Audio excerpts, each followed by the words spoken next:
उन्नाव की हमने आपको वो खबर दिखाई थी जहां पर 10 साल की नैन्सी बकरी चराने के बाद घर ही नहीं लौटी। उसी नैन्सी की हत्या हो गई है। जिस बच्चे की तलाश में परिजन इतना परेशान हो रहे थे, वो नैन्सी इस दुनिया में अब नहीं रही। पूरा मामला उन्नाव के पूर्वा कोतवाली क्षेत्र के ग्राम रघुखेड़ा का है, जहां पर अपने नाना के यहाँ रह रही मासूम 20 जून को अपनी बकरियां लेकर जंगल में चराने गई थी। तभी तेज बारिश होने पर बकरियां भागकर वापस घर चली आई, लेकिन काफी देर बाद जब बच्ची घर नहीं पहुंची तो परिजनों ने खोजबीन शुरू कर दी। काफी खोजबीन के बाद बच्ची का पता न चलने पर बच्ची की मां पुष्पा ने पूर्वा कोतवाली में शिकायत पत्र देकर लोगों पर बच्ची को गायब करने का आरोप लगाकर मामला दर्ज करवाया। वहीं बच्ची के गायब होने पर एसपी ने पूर्वा, मोरावा, असोहा थाना की पुलिस टीम के अलावा SOG team, dog scout team को सर्च अभियान में लगा दिया। 4 दिन तक पुलिस ने कई लोगों से पूछताछ करने के साथ जंगलों में बच्चे की तलाश में जुटी।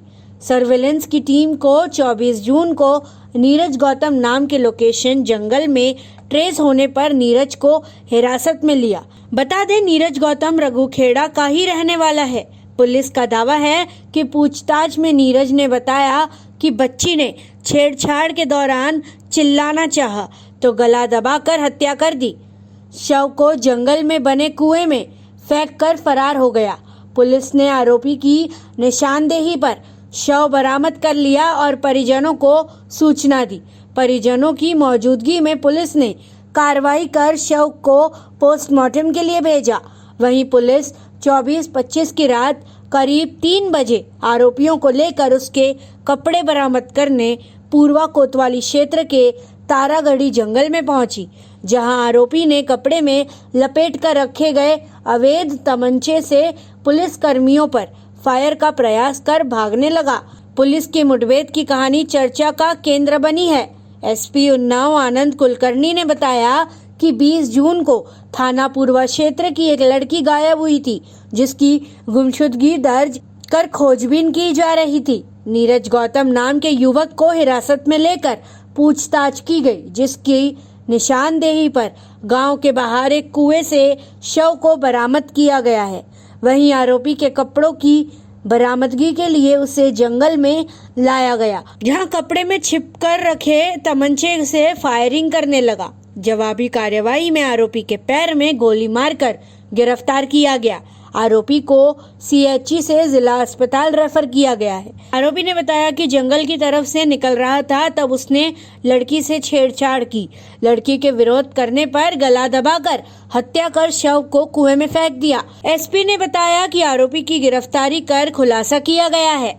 20 जून को थाना पूर्वा में एक 10 वर्ष की लड़की गायब हुई थी, जिसके संबंध में थाने पे 200/21 अभियोग पंजीकृत हुआ था।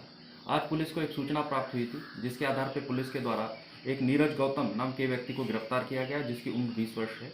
इससे पूछताछ के दौरान पुलिस को अहम जानकारी प्राप्त हुई। इस जानकारी के आधार पर पुलिस के द्वारा लड़की की बॉडी एक वहीं के पास के कुएं से, गांव के ही कुएं से बरामद की गई और उसके उपरांत पुलिस के द्वारा उस अभियुक्त के द्वारा जो कपड़े पहने हुए थे उनकी बरामदगी हेतु उसको तारागढ़ी जंगल में लेके जाया गया। वहाँ पे बरामदगी के दरमियान कपड़ों में छिपाया हुआ एक तमंचा, जो कपड़े बरामद किए जा रहे थे उसी कपड़ों में एक तमंचा छिपाया गया था, वो अभियुक्त के द्वारा निकाल के फायर करने की कोशिश की गई और मौके से भागने की कोशिश की गई। जवाबी फायर में पुलिस के द्वारा जब जवाबी फायर किया गया, जिसमें अभियुक्त को दोनों पैरों में गोली लगी है और अभियुक्त को डिस्ट्रिक्ट हॉस्पिटल के लिए रेफर किया गया है। पूरी पूछताछ से ये घटना का पूरा अनावरण हुआ है। जिस दिन लड़की जो है वहीं बकरी चरा रही थी, अभियुक्त नीरज गौतम वहीं पे जा रहा था, अपने घर जा रहा था। उस बीच उसके द्वारा लड़की से छेड़छाड़ करने की कोशिश की गई। छेड़छाड़ के दरमियान जब लड़की ने विरोध किया गया तो उसके द्वारा उसका गला दबा के उसकी हत्या की गई और बॉडी को कुएं में फेंका गया। इस तरह से घटना का पुलिस के द्वारा अनावरण किया गया है और बॉडी को रिकवर करके अभियुक्त को जेल भेजा जा रहा है। पंचायत के लिए कल शाम घोषित अध्यक्ष पद के लिए अरुण सिंह के टिकट घोषित करने के बाद से चल रहे उठापटक के क्रम में कुलदीप सिंह सेंगर रेप केस की पीड़िता के आरोप प्रत्यारोप के बाद पार्टी ने अरुण सिंह से किनारा करते हुए भारतीय जनता पार्टी ने फतेहपुर 84 तृतीय से सदस्य जिला पंचायत निर्वाचित शकुन सिंह को अपना उम्मीदवार घोषित किया है। इसकी घोषणा भाजपा जिला अध्यक्ष राजकिशोर रावत द्वारा की गई। महामहिम राष्ट्रपति के जनपद कानपुर देहात में प्रस्तावित दौरे को लेकर औरैया जनपद के जिला प्रशासन व पुलिस प्रशासन हुआ अलर्ट। महामहिम राष्ट्रपति के प्रस्तावित दौरे के अग्रिम रूट सुरक्षा व्यवस्था के तहत 40 किलोमीटर रेलवे की सीमा का आला अधिकारियों ने किया निरीक्षण के दौरान रेलवे स्टेशनों में सुरक्षा व्यवस्था के साथ ही अधीनस्थ अधिकारियों को मुस्तैदी के साथ ड्यूटी के लिए दिए गए सख्त निर्देश। जिला अधिकारी सुनील कुमार व पुलिस अधीक्षक समेत आला अधिकारियों के साथ रेलवे सुरक्षा बलों समेत थाना प्रभारी रहे मौके पर मौजूद। दिबियापुर थाना क्षेत्र के फुमफुर्द रेलवे स्टेशन का मामला। चापड़ लेकर दुकानदारों को धमकाने का वीडियो वायरल हुआ है। क्षेत्रीय दुकानदारों ने वीडियो बनाकर वायरल कर दिया। दुकानदारों के आपसी विवाद के चलते चापड़ लेकर धमकाता दिखा युवक। मामला थाना काकादेव के आम चौराहे का।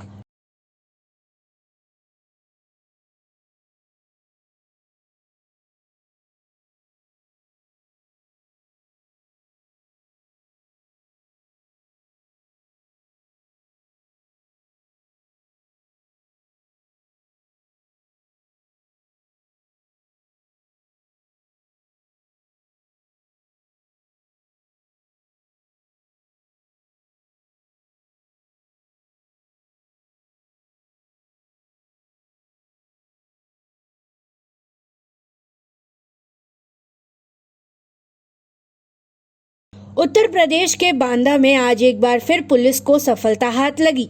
हाल ही में हुए ब्लाइंड मर्डर का पुलिस द्वारा सकुशल अनावरण किया गया।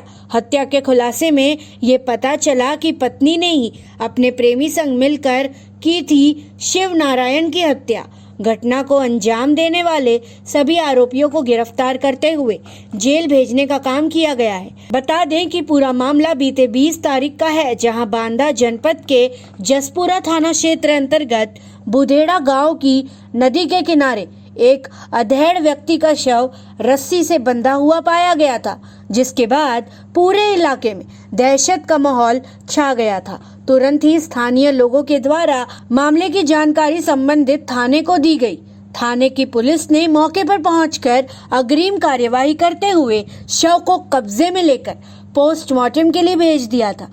वहीं उसके बाद पुलिस के द्वारा पूरे मामले की छानबीन शुरू कर दी गई, जिसके बाद बांदा पुलिस के द्वारा सकुशल अनावरण कर लिया गया। वहीं पूरा मामले की जानकारी देते हुए प्रेस वार्ता के माध्यम से पुलिस अधीक्षक अभिनंदन ने बताया कि विगत 20 जून को जसपुरा क्षेत्र में एक अधेड़ का शव मिला था, जिसको लेकर पुलिस के द्वारा लगातार जांच पड़ताल की जा रही थी। जिस हिसाब से अधेड़ का शव नदी के किनारे रस्सियों से बंधा पाया गया था, उससे साफ तौर पर यह साबित हो रहा था कि इसकी हत्या की गई है। इसको लेकर लगातार हमारी टीम जांच कर रही थी। जांच के अनुसार ये सामने निकला कि मृतक की पत्नी व प्रेमी ने मिलकर हत्या की थी। जानकारी देते हुए बताया कि जब शिव नारायण पड़ोस में मंडप कार्यक्रम में गया हुआ था और अचानक वहीं जल्दी घर में आ गया और हम लोगों को आपत्तिजनक हालत में देखकर गाली गलौज करने लगा और मारपीट करने लगा, जिसकी वजह से हम लोगों ने उस पर हमला बोल दिया और उसका गला दबाकर हत्या कर दी और देर रात उसे बांधकर नदी में फेंक दिया। फिलहाल सभी आरोपियों को गिरफ्तार कर लिया गया है और जेल भेज दिया गया है। खुलासा किया है, एक लाश मिली थी हाथ पैर बंधी, क्या है, किस तरह से खुलासा हुआ है? देखिए 20 तारीख को हम लोगों को एक सूचना मिली थी, इसी महीने 20 तारीख को सुबह में कि एक व्यक्ति की डेड बॉडी मिली है गाँव यमुना नदी में। तत्काल उस सूचना पर हम लोगों ने एक्शन लेते हुए कार्रवाई की और जो चीज़ फाइनली निकल कर आई कि उस मृतक व्यक्ति शिव नारायण, उसकी हत्या उसकी पत्नी और एक गांव के ही एक पुतवा नाम के व्यक्ति ने मिलकर की। हत्या का कारण ये था कि इन दोनों के बीच में पुतवा और उसकी मृतक की पत्नी के बीच में अवैध संबंध थे और इसी वजह से काफ़ी लंबे टाइम से मृतक और पुतवा में खटास चल रही थी। मृतक पहले से उसके खेत को बटाई पर भी ले रखा था पुतवा के, लेकिन इसी खटास की वजह से इसने इस बार अपने खेत को बटाई पर देने से इनकार कर दिया और लगातार ये चीज़ चलती आ रही थी और उस दिन फाइनली मौका देखकर पूर्व नियोजित ढंग से इन लोगों ने उसकी हत्या कर दी और डेड बॉडी को डिस्पोज करने की दृष्टि से इन लोगों ने वहाँ उसको यमुना नदी में हाथ पैर बांध के डाल दिया। पुलिस ने सर क्या यही अकेले शामिल थे कि कुछ और लोग भी शामिल हैं? नहीं, हम लोगों ने काफ़ी इसको हर एंगल से खंगाला, हर लोगों से पूछताछ करी है, लेकिन जो फाइनली निकल के यही आया है कि पुतवा और उसकी पत्नी यही दोनों लोग इस घटना में इन्वॉल्व थे और किसी तीसरे का इन्वॉल्वमेंट कारण सिर्फ अवैध संबंध ही था। अवैध संबंध था और इसकी वजह से काफ़ी दिनों से इन लोगों के बीच मन में ये चल रहा था कि इसको रास्ते से हटाया जाए। अपराधी का कोई आपराधिक इतिहास है? बिल्कुल नहीं, ये एक सोशल क्राइम की तरह है और उन लोगों के ये अंतरंग संबंधों का मामला है। पहले से कोई इसका आपराधिक इतिहास नहीं है और आगे अगर हम लोग और भी चेक कर रहे हैं कहीं अगर गैर जनपदों में कोई आपराधिक इतिहास हो तो उसको भी खंगाला। बांदा से दुर्गेश कश्यप की ये रिपोर्ट। पश्चिम चंपारण जिले के रेड क्रॉस बेतिया को बिहार राज्य शाखा पटना ने राष्ट्रीय मुख्यालय नई दिल्ली से प्राप्त ऑक्सीजन कंसेंट्रेटर में से जिला शाखा बेतिया को 2 ऑक्सीजन कंसेंट्रेटर उपलब्ध कराया है, जो रेड क्रॉस भवन पहुंच गया है। स्थानीय शाखा के प्रभारी चेयरमैन सैयद अब्दुल्ला मजीद व सचिव डॉक्टर जगमोहन कुमार ने बताया कि ऑक्सीजन कंसेंट्रेटर बिजली या इन्वर्टर से चलने वाला एक ऐसा उपकरण है जो मरीजों को शरीर में ऑक्सीजन लेवल कम न होने एवं इमरजेंसी की स्थिति में ये ऑक्सीजन की तत्काल प्रतिपूर्ति करता है और जीवन की रक्षा करता है। पदाधिकारियों ने ये भी बताया कि वैसे लोग या मरीज जिनकी ऑक्सीजन लेवल कम हो गई हो और चिकित्सकीय परामर्श के अनुसार उन्हें ऑक्सीजन की प्रतिपूर्ति की जानी है, वैसे मरीजों के लिए निर्देशानुसार मुफ्त में रेड क्रॉस द्वारा ऑक्सीजन कॉन्सेंट्रेटर उपलब्ध कराया जाएगा।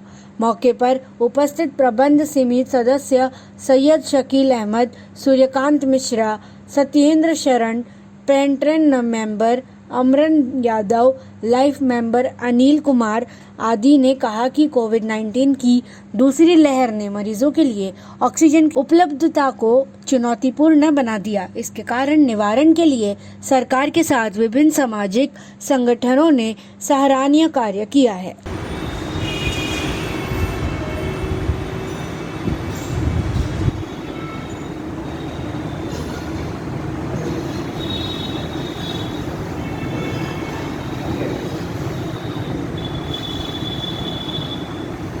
राष्ट्रीय मुख्यालय रेड क्रॉस नई दिल्ली के द्वारा बिहार राज्य शाखा को भेजा गया ऑक्सीजन कंसंट्रेटर पटना मुख्यालय के माध्यम से जिला शाखा बेतिया को 2 ऑक्सीजन कंसंट्रेटर प्राप्त हुआ है।